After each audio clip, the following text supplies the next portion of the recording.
The Thanksgiving Hearth at Maplewood Lane. The morning light drifted through the old lace curtains of the small cottage on Maplewood Lane, settling softly onto the wooden floorboards that had warmed and cooled through decades of seasons. The house had stood for nearly a century, though no one passing by would have guessed it. It looked young and spirit freshly painted shutters, a little garden out front with herbs and flowers that thrived even in the cool November air, and a front door that carried the gentle welcome of a home frequently visited by friends, neighbors, and wandering family members. Inside, the cottage felt quiet, but not the kind of quiet that pressed against the ears. It was a cozy hush, like the exhale after a long day, the kind of quiet that left space for memory. Evelyn Harper stood by the window, a cup of tea held in both hands. She wore a soft sweater, one that had belonged to her mother many years ago, and her hair, a gentle silver now, was pinned back loosely. She breathed in the warm steam rising from her mug, flavored with cinnamon and clove, and watched as the wind teased the last golden leaves on the maple tree just outside. Thanksgiving was in 1 week, and for the first time in years, her family would be gathering again. The thought made her chest lift and tighten all at once. The holiday had always meant warmth, full tables, laughter echoing through the halls. But it had also meant traditions Evelyn's mother had tended lovingly for decades. When her mother passed, the traditions had scattered like autumn leaves in a sudden gust. Each person grieved differently. Some stayed close. Some drifted away. Some, like Evelyn, tried to hold things together for a while, until the effort quietly unraveled. But this year, something had shifted. A letter arrived, a simple one, just a few lines, written in her daughter's familiar handwriting, warm and hopeful. "Mom, maybe it's time. Let's come home this Thanksgiving. All of us." Evelyn read it 3 times before allowing herself to believe it. No, her quiet cottage, her sanctuary, would soon be filled again. She set her tea on the small oak table beside her and walked toward the living room. Sunlight caught the framed photographs resting on the mantel. Her mother at the stove, wooden spoon in hand, Evelyn and her children when they were little, bundled in winter coats. Her late husband standing proudly beside the enormous Thanksgiving turkey he roasted every year, even when he burned the edges a little. Touching the frames one by one, she felt old warmth flicker back to life. "Just 1 week," she murmured to herself, smoothing her hand along the top of the mantel. "Let's get the house ready." Chapter 1. Preparing the Hearth. Evelyn started in the kitchen, where Thanksgiving memories seemed to have soaked into every corner over the years. She opened the drawers, checking for the old serving spoons, the wide ceramic bowl for mashed potatoes. The gravy boat, her mother insisted, was the only one that pours properly. Each object felt like a tiny echo of the past, soft, familiar, comforting. She pulled the recipe binder from the top shelf, its once bright floral cover faded with time. Inside were handwritten notes from her mother and grandmother, along with additions Evelyn had slipped in herself after hosting her first holiday meal. As she ran her fingers over the yellowing pages, she felt something like a gentle tug in her chest. The recipes weren't just instructions, they were stories, stitched into the fabric of her family. They carried laughter and mistakes and triumphs and moments that mattered more than anyone realized at the time. She placed the binder on the counter and began planning lists for ingredients, prep steps for the week ahead, ideas for decorations.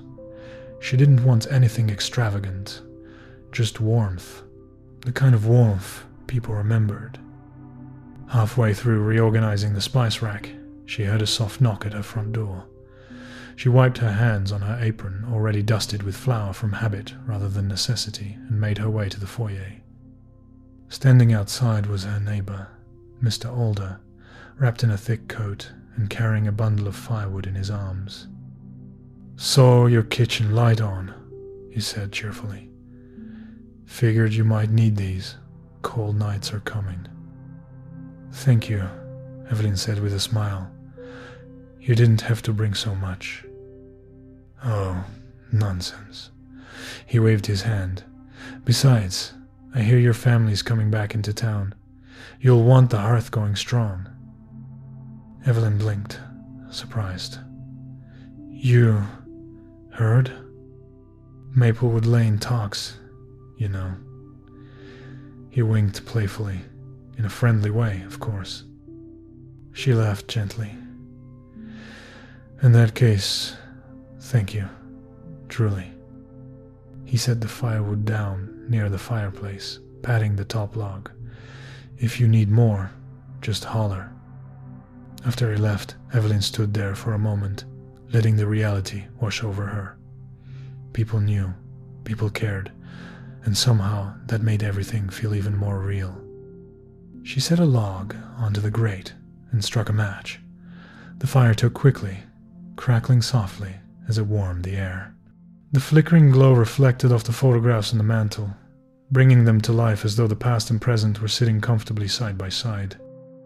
The hearth was ready, and soon, so would she be. Chapter 2. Letters and Leaves. Throughout the week, Evelyn prepared the cottage, piece by piece, room by room. She polished old wooden furniture her husband once adored, fluffed pillows in the guest rooms, and opened the windows during the warmest hours of the afternoon to refresh the air. She walked to the small town market each morning, chatting with familiar faces, and picking up ingredients she could store ahead of time. Cranberries, sage, sweet potatoes, fresh cream. Every vendor she spoke to seemed delighted that her family was returning. You'll have a full house again, said Mrs. Penfield, who ran the produce stand. It's about time, if you don't mind me saying. It is, Evelyn admitted softly. Feels like things are falling back into place. As she headed home each day with her basket full of groceries, she noticed something else. Maplewood Lane had begun its gentle transformation for the holiday. Neighbors hung wreaths on their doors. Candlelit lanterns appeared on porches. Children ran along the sidewalks with scarves trailing behind them, their laughter adding a bright note to the crisp air.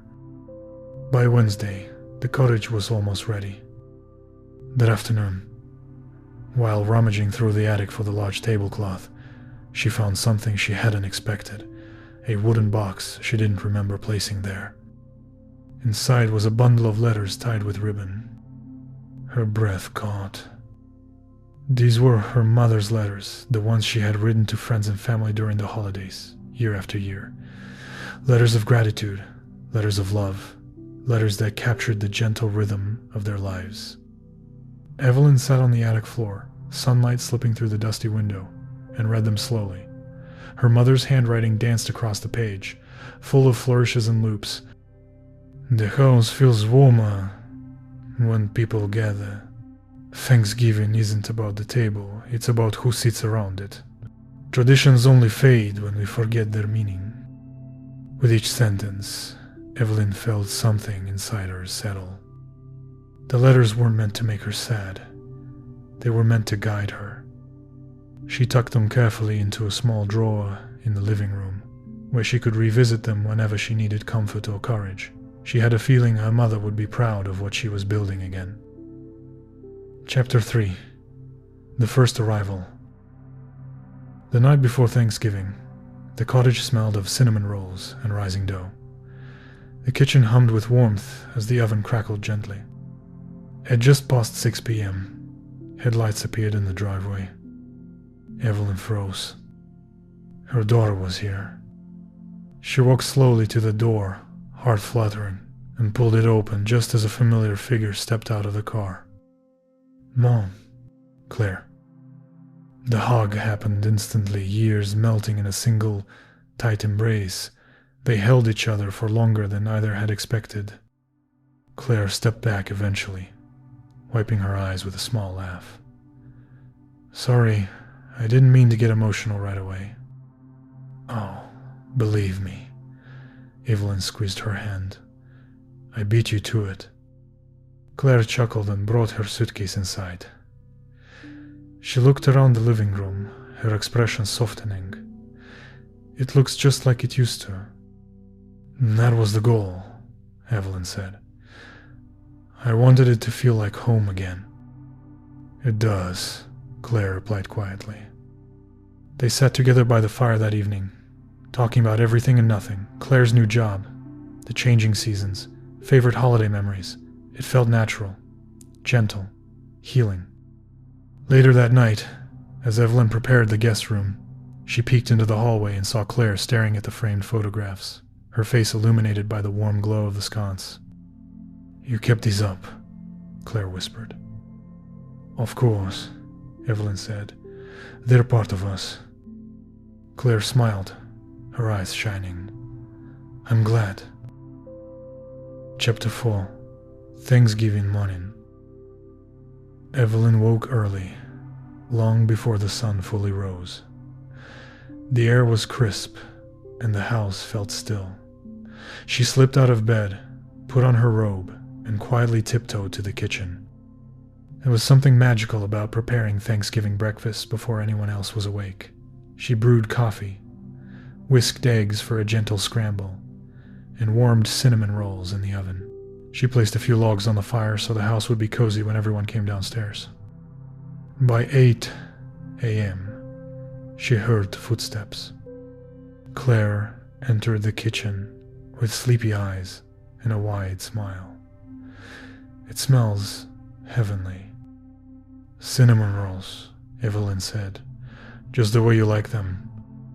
Perfect, Claire replied, wrapping her hands around a warm mug of coffee.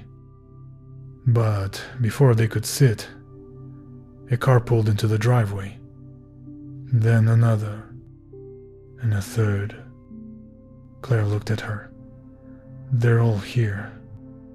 Evelyn felt her heart flutter again, excitement, nervousness, surprise, but she breathed through it. Let's greet them.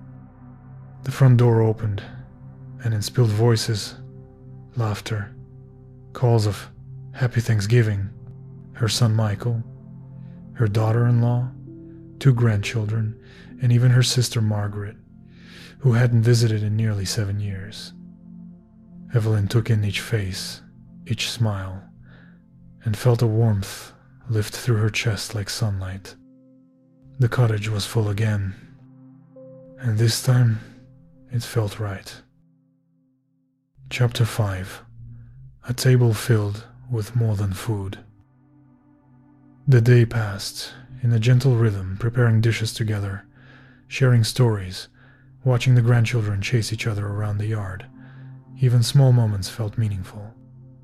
At last, the table was set. The turkey, golden and fragrant, rested on its large platter. Bowls of mashed potatoes, roasted vegetables, cranberry sauce, and warm rolls lined the tablecloth.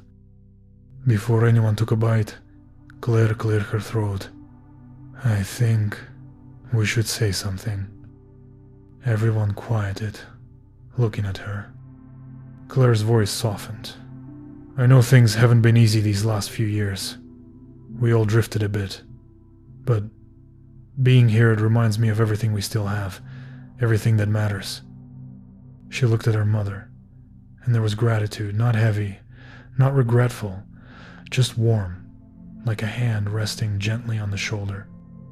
Michael added quietly, This feels like home again. Evelyn felt her eyes sting. She placed her hands on the table, steadying herself with a breath. I've missed this, she said, and I'm so grateful you're all here. It means more than I can say. And it was true. Not because the table was full, but because her heart was. They began passing dishes around, chatting and laughing between bites, filling the room with the same joyful warmth that once defined every holiday. Evelyn felt her mother's presence not as a shadow, but as a soft glow woven into the love that circled the room. Chapter 6.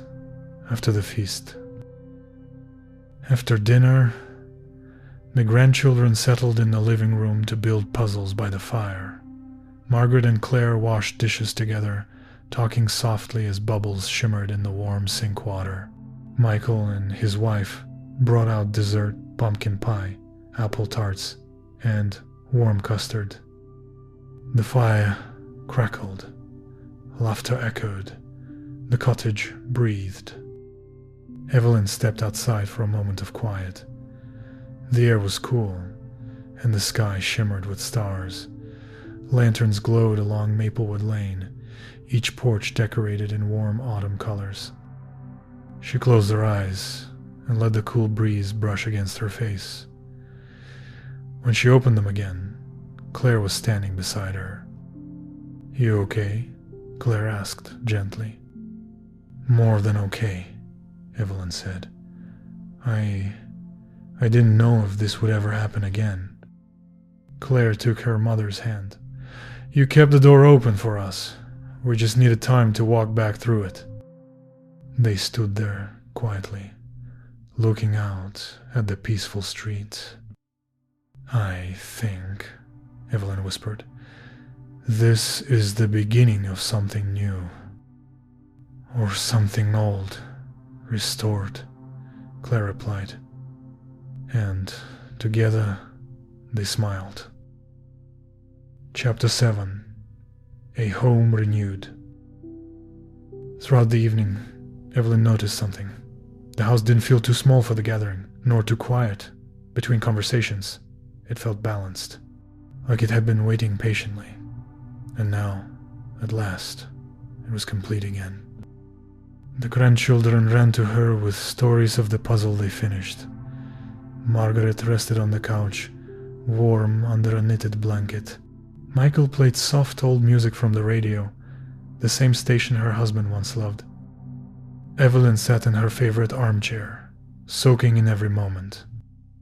When the night grew late and everyone settled into their rooms or headed home, Evelyn slipped back to the living room. The fire was dying down, embers glowing warmly. She curled under a blanket and watched the light flicker across the walls. For the first time in a long time, she felt whole. Thanksgiving had given her back something she didn't realize. She'd lost a sense of belonging, not just to others, but to her own story. And as she drifted toward sleep, she whispered a quiet promise to the warm air. "This home will stay open, always."